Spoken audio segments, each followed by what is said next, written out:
하나님의 말씀은 디도서 2장 11절에서 12절까지입니다. 모든 사람에게 구원을 주시는 하나님의 은혜가 나타나 우리를 양육하시되 경건치 않은 것과 이 세상 정욕을 다 버리고 근신함과 의로움과 경건함으로 이 세상에 살고 12절까지 보았습니다. 이게 구원이란 말이 나오죠. 그 구원이 구출인데 어디서 구출하느냐?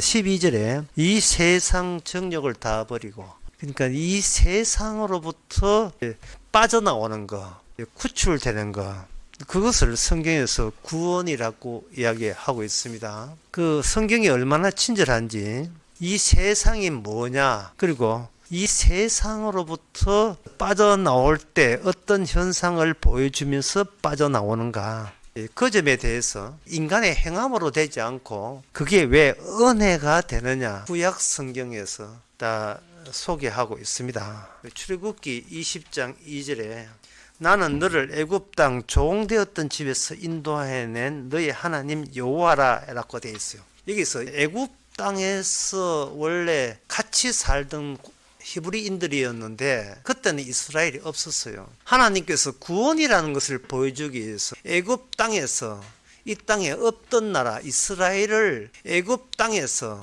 이끌어내셨습니다. 그것도 밤에 이끌어냈죠. 이끌어내면서 그들을 홍해 바다에 다 집어였습니다. 홍해는 바다죠. 남성만 60만이 넘는 그 사람들 홍해 바다에 수장을 시켜 다 집어였습니다. 그 홍해 바다 들어가기 직전에 그 사람들, 히브리인들, 이스라엘 사람들 알았죠. 이거는 우리가 예상한 구원 방식이 아니다는 거예요. 그래서 모세 보고 이래 합니다. 네가 우리들을 죽이려고 하는구나. 띵동. 정답이에요. 이게 정답입니다. 하나님께서는 모세를 통해서 그 홍해 바다 물에다가 다 죽이려고 하시는 거예요. 이게 구약에서 말하는 구원입니다. 구원 방식이에요. 그들이 물속에 들어가는 것을 극구 거부하고 모세 죽이려고 달려들었을 때 비로소 그들이 인간의 행함으로 되지 않고 하나님의 은혜라는 것에 대해서 아는 바가 전혀 없다는 것이 확 티가 나버린 거예요. 하나님의 은혜를 모르니까 그 전에 있었던 유월절 그날 밤에 나올 때 그 유월절 어린 양이 죽고 이스라엘 백성들이 애굽과 분리된 그 의미도, 그 뜻도 전혀 몰랐다는 게 되는 겁니다. 출애굽기 12장 12절에서 13절에 보면 하나님이 내가 그날 밤에 애굽 땅에 두루 다니며 하나님이 애굽 땅에 나타나서 천사들이죠. 애굽 나라에 처음 난 사람과 짐승을 물으라고 다 치고 애굽의 모든 신들에게 벌을 내리리라. 나는 여호와라. 내가 애굽 땅을 칠 때에 그 어린 양 피가 그 집이 너희를 위하여 표적이 될지라. 내가 어린 양 피를 볼 때에 그 집이 재앙에 멸하지 아니하리라. 이래 되어 있어요. 양의 피가, 이스라엘 사람들은 그날 밤에 탈출되는 줄 생각하는 거예요. 그러나 이 양의 피가 신약에 오면 이 양의 피가 예수님 자신의 죽음이에요. 쉽게 말해서 예수님 죽음에 같이 참여하지 않으면 너는 구원 없다, 이 뜻입니다. 예수님이 세상지를 지어간 어린 양이니까요. 내 죽음에 참여하지 않으면 너는 구원이 없어. 너는 살고자 하는 이상 구원은 없어, 그런 뜻이에요. 하나님이 구원을 하실 때 잔혹한 죽음의 폭력성, 하나님의 죽음의 폭력성입니다. 이 하나님 죽음의 폭력성을 제일 먼저 당한 분, 제일 먼저 희생된 분이 예수님입니다. 예수님이었고 그 예수님이 첫 번째 희생자고 동시에 부활의 첫 열매가 돼요. 부활이 된다는 말은 하나님 폭력성의 죽음의 희생자가 될 경우에만 부활에 이를 수가 있는 겁니다. 그 방식이 바로 인간의 행함으로 되지 않고 하나님의 은혜라는 이 세상에서 분리, 이 세상에서 탈출, 이 세상에서 구원입니다. 모든 살아있는 것들에 대한 죽음의 폭력성, 하나님께서 그 죽음의 폭력성을 신약에서도 보여주는데 마태복음 8장에 11절 12절에 보면 또 너희에게 이르노니 동서로부터 많은 사람이 이르러 아브라함과 이삭과 야곱과 함께 천국에 앉으려니와 나라의 본 자손들은 바깥 어두운 데 쫓겨나 거기서 울며 이를 갈미으리라. 여기에 나라의 본 자손들은 바깥 어두운 데, 그 다음에 쫓겨나는 강제성이 동원되어. 그러면 여기 쫓겨나는 유대인들의 사고방식은 전혀 구원에 적합치 않다는 뜻이에요.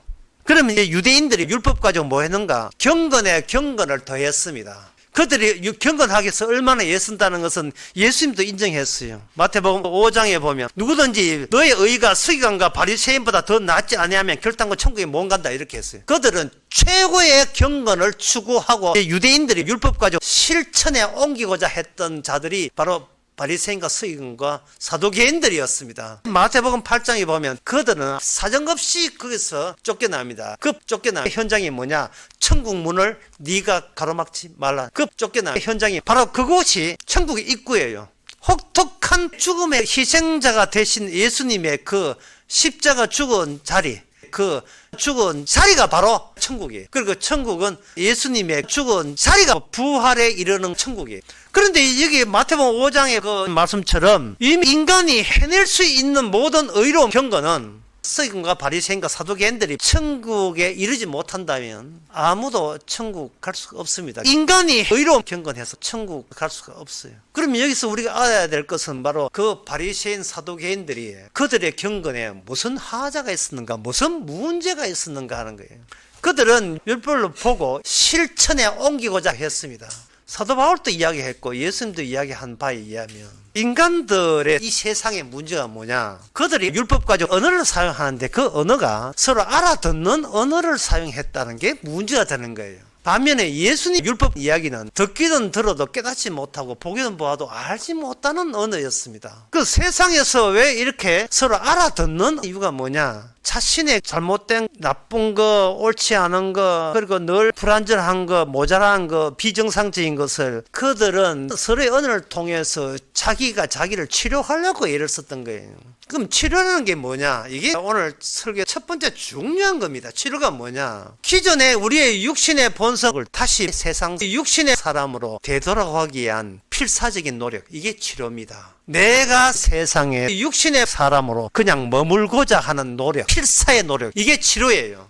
그럼 그 치료의 반대말은 구원이죠. 네가 살던 너들 육신의 사람으로 너답게 했던 그 본래의 세상으로부터 강제 조치로 떼어놓는 겁니다. 네가 살던 그 본래의 육신의 세상으로부터 강제 조치로 빼내는 겁니다. 그럼 인간의 육신은 어떻게 되느냐 하면 인간의 육신은 하나죠. 육신은 하나인데 서로 잡아당겨요. 기존에 우리의 육신의 본성은 그냥 이 세상에 경건하게 살자 하고 붙들고 있어요. 그게 육신의 본성 너였잖아. 이 세상에서 그냥 경건 살자. 네가 처음 태어나서 살아온 건 너였잖아. 왜 네가 너를 왜 포기해? 그냥 살아. 이 세상에서 붙잡는 겁니다. 그 붙잡는 힘이 얼마나 셌는지 로마서 7장 23절에는 이렇게 표현되어 있습니다. 내 지체 속에 한 법이 있어 내 마음의 법과 싸워 내 지체 속에 있는 죄의 법 아래로 나를 사로잡아 온다. 사로잡아 온다는 표현을 해서 사로잡아 온다. 발목을 꽉 쥐고 놓지를 않는 거예요. 그냥 이 세상에서 붙잡는 겁니다. 우리 알아듣는 율법 실천 이야기하며 살자. 제발.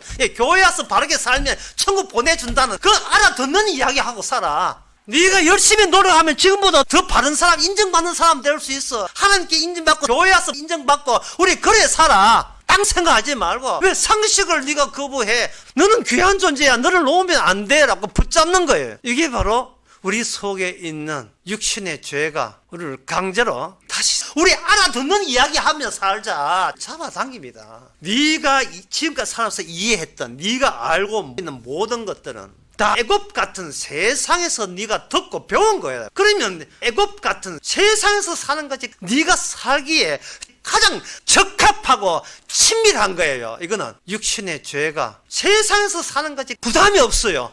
여태껏 그렇게 살아왔기 때문에 여태껏 무탈한 거죠. 아무 탈이 없죠. 그런데 그럼 성경은 무엇을 또 잡아당기는가? 디모데후서 2장 26절에 보니까 저희로 껴 마귀의 올무에서 벗어나 하나님께 사로잡힌 바 되어. 이것도 성경은 사로잡히면 안 돼. 한쪽은 육신의 죄가 사로잡고 가지마 하고 성경은 하나님께 너는 내게 사로잡힌 바 되어 마귀의 올무에서 벗어나 붙들고 있어. 그런데 여기 디모데후서 2장 26절에 보니까 마귀의 올무라고 되어 있어요. 사도 바울이 왜 세상 사람들이 동의 못하는 이야기를 골라서 하느냐 하면 사도 바울이 이런 이야기 합니다. 고린도전서 15장 19절에 우리가 만일 바라는 것이 이 생애뿐이면 우리가 가장 불쌍한 삶이라고 하는 거예요. 지금 사도 바울이 엄청난 이야기를 하는데 부활의 세계가 있다는 거예요. 부활의 세계가. 여러분, 이게 말이 됩니까? 이게 말이 안 되기 때문에 세상 사람들이 동의 못하는 부활 이야기는 안 나오는 겁니다. 이게 애시당초 말이 안 되는 이야기예요. 인간의 초등학문 다 동원해도 사람이 죽었다가 살아난 부활의 세계가 있다는 것을 증명하지 못합니다. 사도 바울은 에베소에서 무슨 일이 있었는가? 이에 돌아다니며 마술을 하는 어떤 유대인들이 시험적으로 악기 들린 자에게 대하여 주 예수 이름을 불러 말하되 내가 바울에 전파하는 예수를 빙자하여 너희를 명하노니 하더라. 유대의 한 제사장 스게와 7 아들도 바울에 전파하는 일을 행하더니 악기가 대답하여 가로되 예수도 내가 알고 바울도 내가 알거니와. 여기 바울 들어갑니다. 예수님은 예수님이니까 의당 들어가는 것인데 여기에 감히 바울이라는 하나의 개인이 들어갑니다. 누가 이야기하는가? 악기가 이야기해요. 예수도 알고 바울도 내가 알거니와. 너희는 누구냐? 사도 바울이 존재 이유가 사람 붙들고 싸웁니까? 악기, 마귀 붙들고 싸우는 거예요. 구약에서는 그냥 애굽 땅에서 벗어나서 약속의 땅에 들어가면 되죠. 그러나 신약의 약속의 땅에 오게 되면 이스라엘 다 망했다는 것이 구약이잖아요. 그러면 이 땅에 살아도 이 땅에 사는 것조차도 온전한 구원이 아니었고 하나의 그림자 모형에 불과하다는 거예요. 그러면 땅에서 태어나 땅에서 사는 게 이게 문제 있다는 거예요. 무엇 때문에? 이게 악기가 마귀가 그것을 그동안 이게 인생 사는 거라고 속여왔다는 거예요. 지금 사도 바울이 이야기를 하고 있는 겁니다. 마귀가 뭐라고 주장합니까? 부활이 없다는 이야기를 하고 있는 거예요. 근데 세상의 모든 학문들 보세요. 그 말 맞잖아. 그 말 맞잖아. 사람이 죽었는데 어떻게 살아나? 그거 증명한 물리학, 철학 없어요. 정신분수가 그런 거 없습니다. 사람은 죽어서 부활한다는 걸 보장해 줄 수 있는 어떤 논리적 근거 제시한 적이 없어요. 우리는 부활 논쟁을 심각하게 생각하지 않습니다. 우리는 도대체 누구하고 싸우는 거예요? 결국은 마귀가 마련한 이 세상에서 육신의 사람으로 안 죽으려고 싸우죠. 안 죽으려고. 오늘 본문에서 마귀가 마련한 이 세상에서 구원받으려 할 때 우리는 뭘 모르냐면 마귀가 작동한다는 이 세상이 뭔지를 몰라요. 사도 바울은 예수님의 십자가와 그 부활을 근거해서 세상을 이렇게 규정하고 있습니다. 에베소서 2장 1절에서 2절. 너희의 허물과 죄로 죽었던 너희를 살리셨도다. 그때 너희가 그 가운데 행하여 이 세상 풍습을 줬고 공중에 권세 잡은 자를 따랐으니 곧 지금 불순종의 아들들 가운데 역사하는 영이라 이랬어요. 너희가 마귀의 종이 되어서 부활이라는 십자가 생각지 아니하고 불순종의 아들들 가운데 살아가고 있다는 거예요. 사도 바울이 이런 이야기 할 때 드디어 공중에 권세 잡은 마귀의 그 정체를 노출합니다. 복음을 전하지 않으면 마귀의 그 정체를 이 세상에서 우리가 몰라요. 복음을 전할 때만 마귀가 그 정체를 드디어 막 달려들어요. 대들지요. 뭐라고 하냐면 고린도서 15장 35절에서 누가 묻기를 죽은 자들이 어떻게 사람이 죽은데 다시 사냐? 죽었다 살아나 눈에 보이지만 우리가 믿을게. 그런 사람은 없잖아요. 예수님은 우리가 눈에 안 보이잖아요. 없잖아요. 사도의 복음은 바로 이래서 듣기는 나도 깨닫지 못하는 거예요. 왜 그러냐면 시작을 업성부터 시작해요. 업성부터. 사도 바울이 업성부터 시작하기 이전에 이미 예수님께서도 업성부터 시작한 거예요. 가늠한 여인을 예수님이 요한복음 8장 10절에 보면 너를 고소하는 그들이 어디 있느냐? 너를 정죄한 그들이 어디 있느냐? 예수님이 물어요. 없음을 이야기해요. 너를 고소하는 자 있냐 없냐? 너를 죄 있다고 정죄한 자 있냐 없냐? 예수님이 이걸 물어요. 그런데 그때 그 가늠한 여인이 정답을 이야기합니다. 없나이다. 없나이다. 예수님은 이 땅에 있다고 하는 것을 거짓말로 노출시키고 이 땅에 있다는 그 거짓말을 믿지 말고 내가 너를 없다로부터 새로 출발시켜 줄게. 없나이다. 요한복음 6장 53절에도 인자의 살을 먹지 아니하고 인자의 피를 마시지 않으면 너희 생명이 없느니라 없느니라 없다부로 하는 거예요. 하늘에서 보기에 너희들은 지금 생명도 없으면서 너희들은 생명이 있다고 살아가고 있다. 이것보다 더 큰 사기가 어디 있습니까?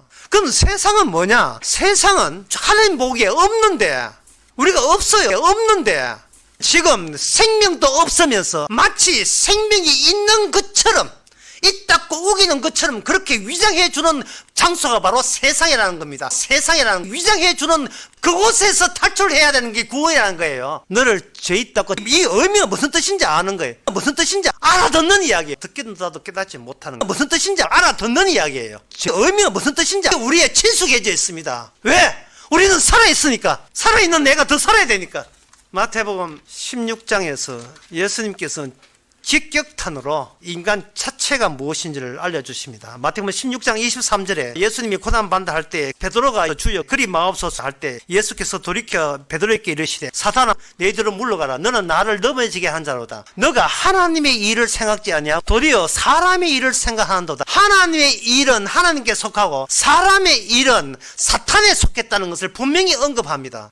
그래서 그 뒤에 나오는 말씀, 누구든지 나를 따라오려거든 자기를 부인하고 자기 십자가를 지고 나를 쫓을 것이라. 누구든지 자기 목숨을 구원코자 하면 잃어버릴 것이고 누구든지 나를 위해서 제 목숨을 잃으면 찾으리라 이래 되어 있어요. 다시 말해서 자기 부인이 안 된 상태에서는 경건이고 구원이고 자기 부인이 안 되면 없다는 뜻이에요. 그러면 내가 부인된다는 말은 뭐냐? 나 나쁘다, 죄졌습니다. 그게 아니고 나는 소속이 마귀 소속입니다를 인정하는 거예요. 마귀 소속이라는 걸. 그렇다면 구원하는 과정에서 필수 코스가 뭐냐? 내가 내 속에 마귀를 본 거예요. 그게 구원하는 과정에서 구원의 계시예요. 우리는 보이지만 믿을 용의가 되어 있습니다. 이게 바로 세상입니다. 보세요. 얼마나 자연스럽습니까? 무슨 탈출을 해요? 왜 여기서 탈출을 하는데요? 여기서 왜 우리가 구원을 받아야 돼요? 그런데 세상이 번쩍하면서 어떤 현상이 일어나는가? 이 시대가 나도 돈 모아서 좀 즐기자 오늘날 시대예요. 나도 내 소유를 즐길 수 있는 권리가 있고 그것을 국가가 법적으로 보장해 준다면 그 국가에 대해서 나는 동의할 용의가 돼 있다. 이게 우리가 지금 살고 있는 이 세상입니다. 그래서 이 세상에는 딱 두 종류의 인간밖에 없어요. 이 세상에는 사기치는 인간과 사기당하는 인간. 모든 것이 사적인 내 소유, 내 돈이 있어야 되고 행복한 일은 뭐냐? 돈 버는 일, 행복한 일이에요. 불행한 일은 돈 까먹는 일이 불행한 일이에요. 여러분들이 어느 정도로 세상에 깊숙이 자리 잡았는가? 이 세상에 살기에 적적한 세상 사람으로 안 죽고 싶은 거예요. 그러면 주님께서는 이 사탄에 속한 인간을 탈출한 방식은 죽여버립니다. 그래서 죽여버립니다. 죽여서 구원하는 거예요. 죽여버리는 방법은 시간을 잘라버리는 거예요. 하루치 양식만 줘요. 하루치 양식. 내일을 생각하는 사람은 양식은 없다. 그거는 죽여서 구원하는 자세가 아니에요. 시간을 잘라 하루를 줬다는 것은 오늘 하루를 살면서 어제부로 나는 죽은 존재라는 것을 확인하라고 허락하신 거예요. 어제부로 죽은 존재예요. 주께서 하루를 허락하신 거예요. 만나가 뭐냐 하면은 이게 하루치 양식, 하루치. 요한복음 6장에 보면 예수님이 하시는 말씀에 너희가 모세의 만나를 고대하는데 내가 준 것은 모세의 만나가 아니다. 하늘에서 온 생명의 떡이다 했어요. 자, 이 생명의 떡은 예수님을 통해서만 모세에서 오는 것은 만나지만 예수님이 오는 생명의 떡은 예수님의 살과 피, 예수님의 죽음을 만나로 만들어서 우리에게 하루를 허락해버려요. 그러면 우리가 있는 하루는 뭐냐? 부활의 날이죠. 부활의 날. 부활의 날이에요. 세상 끝날까지 너와 함께 딱 했잖아요. 세상 끝날이, 오늘 이 날이 나의 날이 아니고 주의 날입니다. 따라서 흙으로 가야 될 우리를 일찌감치 예수 안으로 집어넣는 거예요. 이게 부활이에요. 예수님은 십자가 그치고 부활이 이르렀잖아요. 오늘 성도한테는 부활 먼저 시켜주고 십자가가 뭐였던가를 보게 하는 방법을 사용하십니다. 순서를 부활 먼저 거꾸로 바꾸는 거예요. 그 순서를 거꾸로 바꾸는 장면이 구약에도 이미 나와 있습니다. 요나서 2장에 보면 요나가 도망치다가 잡혔죠. 잡혀가지고 요나가 바닷물에 빠집니다. 없음입니다. 이제 바닷물에 빠졌으니까 물고기 밥이 됐기 때문에 요나는 없습니다. 요나가 없는데 요나가 눈 떠보니까 물고기 뱃속에 살았어요. 내음새는 지독하지만 물고기 뱃속에 있었던 겁니다. 거기서 요나가 기도를 하는데 기도 내용이 쭉 나와 있어요. 주께서 내가 서울의 뱃속에 내가 죽음 속에서 주께 부르짖나이다 라고 하면서 내가 주께 목전에서 쫓겨났을지라도 주의 성전을 바라보겠나이다. 죽은 데서 부활을 시켜준 거예요. 죽었다가 살아난 거예요. 그러면 죽었다가 살아났으니까 그 다음에 여러분 예상에 의하면 우리 인간들의 예상에 의하면 이제 정신 차리고 하나님의 말씀을 잘 따랐을 것이고 하나님께 고분고분했을 것이라는 생각이 들죠. 아주 혼쭐 났으니까요. 인간은 고쳐서는 게 아닙니다. 인간은 혼났다고 사람 바뀌는 게 아닙니다. 주께서 요나를 죽은 데서 살린 이유가 있어요.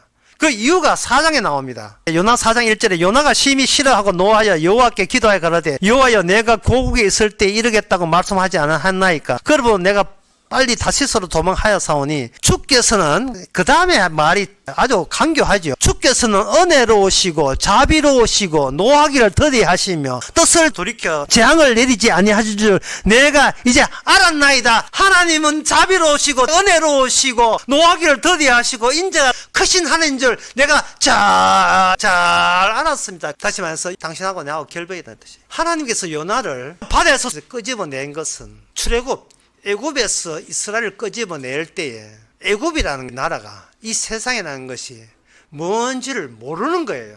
그냥 살다가 분리돼서 남한 줄 알고 있어요. 하나님께서는 모세를 통해서 홍해바다 물에 다 죽이려고 하시는 그 폭력성을 왜 6월절 날 그 사람들 히브리인들 빼놓고 전부 다 어린 양의 피 없이는 다 죽여버리는 잔혹한 죽음의 그 폭력성이 왜 정당한 폭력성인지, 이 양의 피가 예수님 자신의 죽음이에요. 그게 하나님의 죽음의 폭력성입니다. 어린 양의 피 죽음에 대해 전혀 알지를 못해요.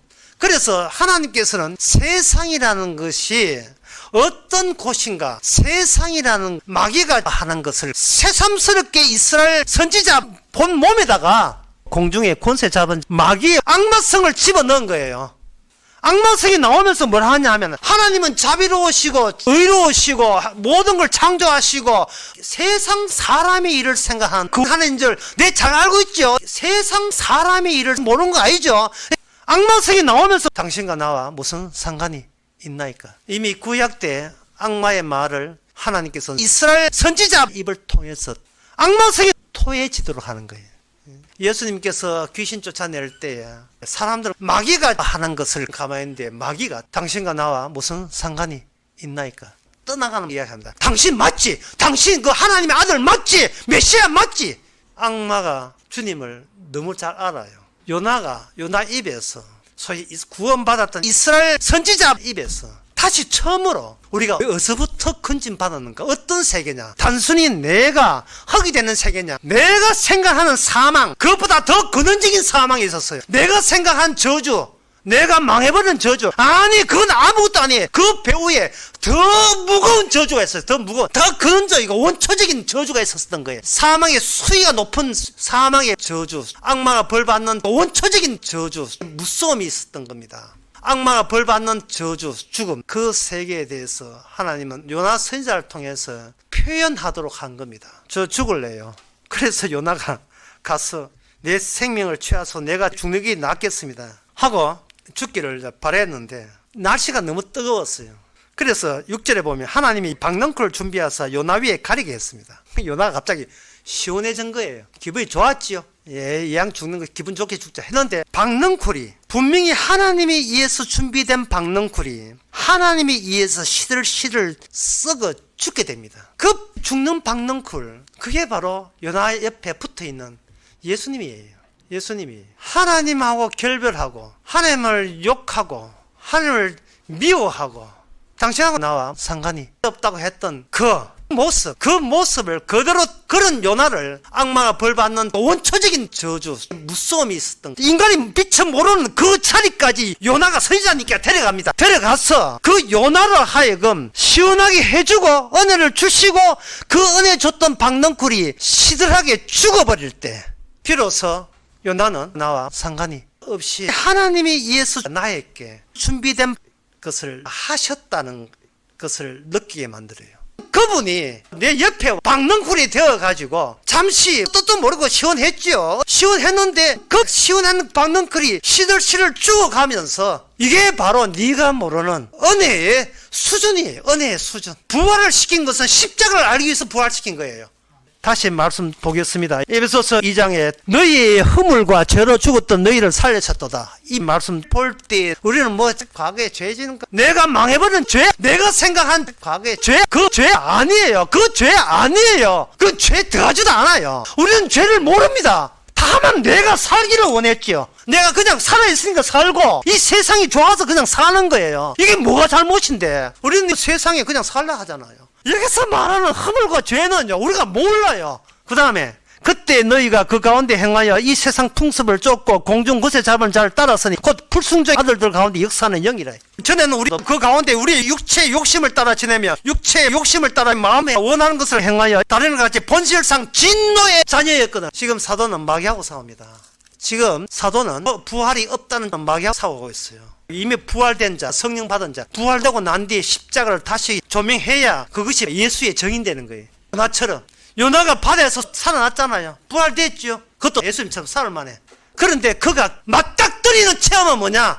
십자가 체험이었습니다. 내가 주님을 죽였습니다. 그는 피의 폭력성에 주님이 첫 번째 당한 아버지로부터 당한 그 폭력을 정면으로 마주하지 않기 때문에 생긴 현상이에요. 잘 먹고 잘 사는 사람만 쳐다보고 이야기하고 저와 정면으로 부딪히지 않기 때문에 십자가. 부활된 자는 이렇게 해야 합니다. 나는 이미 죽었다고 이야기할 수 있어요. 어디서? 세상에서. 사도 바울은 자기 안에 악마를 보았습니다. 그래서 사도 바울이 지옥 갔습니까? 아니죠. 내 속에 악마의 말을 들으며 살았음을 이야기해야 돼요. 주께서는 없다를 계속 보내게 해요. 없다. 하나님, 과거에 제가 이런 잘못을 없다니까. 네가 지금 말할 수 있는 힘은 내가 준 하루치 만나 때문에 네가 그 말을 하는 거야. 어제부로 너는 없는 거야. 내일은 없는 거야. 오늘 예수 안에 있는 예수님의 부활 너만 있는 거야. 그래서 사도 바울은 난 날마다 죽는다 했어요. 우리가 이 땅에 살면서 이미 구원 받았는데 그런데 이 땅에 왜 사느냐? 이 세상 삶이 얼마나 사기고 엉터리고 악마적이고 엄청난 저주, 그 폭력성, 이게 주께서 준비해놓은 하나님의 그 잔인한 폭력성, 그것이 얼마나 잔혹한 폭력성인지 깨닫게 하기 위해서 우리는 하루하루 깨닫게 하기 위해서 살아가고 있습니다. 그런데 그게 너무 감사해요. 왜? 죄인 중에 괴수가 사도 바울이거든요. 사도 바울 지옥 갔습니까? 아닙니다. 진짜 경건한 사람은 사도 바울이에요. 왜? 그는 하루치만 살기 때문에, 예수 안에서 이미 살아버리기 때문에, 그리스도가 함께 살기 때문에 자기는 십자가만 자라하는 거, 이거보다 더 큰 경은 없습니다. 기도하겠습니다. 하나님 아버지, 정신 차리게 하여 주시옵소서. 우리로 하여금 마귀 생활하게 한 그것조차도 십자가의 주님만의 구원을 증거하는 재료로 사용하기 위해서 주께서 미리 주신 경험인 것을, 미리 심판의 경험인 것을 이제는 저희들 깨닫게 하옵소서. 예수님의 이름으로 기도합나이다.